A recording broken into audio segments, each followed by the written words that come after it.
मैत्रीपूर्ण लढतींचा महाविकास आघाडीलाच मोठा फटका बसल्याचं या निकालावरून दिसतंय। महाविकास आघाडीच्या 21 जागांवरती मैत्रीपूर्ण लढती झाल्या आणि 17 ठिकाणी त्यांना फटका बसलेला आहे। तर महायुतीचा विचार केला तर महायुतीच्या 8 जागांवरती या मैत्रीपूर्ण लढती लढवल्या गेल्या आणि 2च ठिकाणी त्यांना फटका बसलेला आहे। शेकाप, समाजवादी पक्ष, डाव्यांच्या उमेदवारांच्या विरोधात महाविकास आघाडीच्या या लढती होत्या। काँग्रेस आणि सपाची 6 जागांवरती लढत होती आणि त्यामधल्या 4 जागा या भाजपने जिंकलेल्या दिसतात। तर शेकाप आणि ठाकरे गटामध्ये 8 जागी लढत होती आणि एका जागी राष्ट्रवादी सोबत लढत असताना दिसली आहे।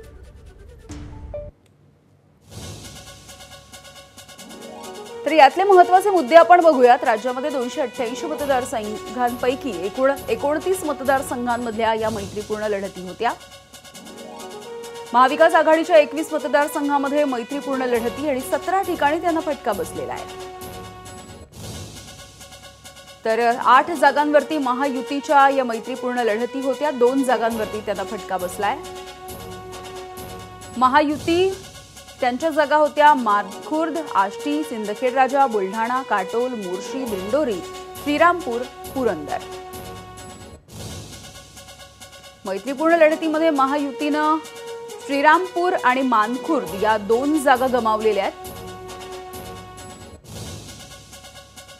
समाजवादी पार्टीच्या काँग्रेससह 6 जागांवरती शिवसेना, राष्ट्रवादीसह प्रत्येकी एका जागेवरती मैत्रीपूर्ण लढत बघायला मिळाली।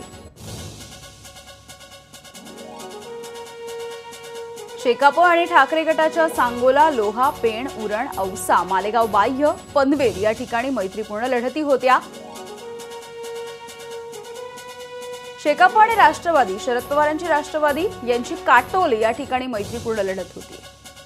मात्र या मैत्रीपूर्ण लढतींचा महाविकास आघाडीलाच मोठा फटका बसलेला आहे। एबीपी माझा, उघडा डोळे बघा नीट।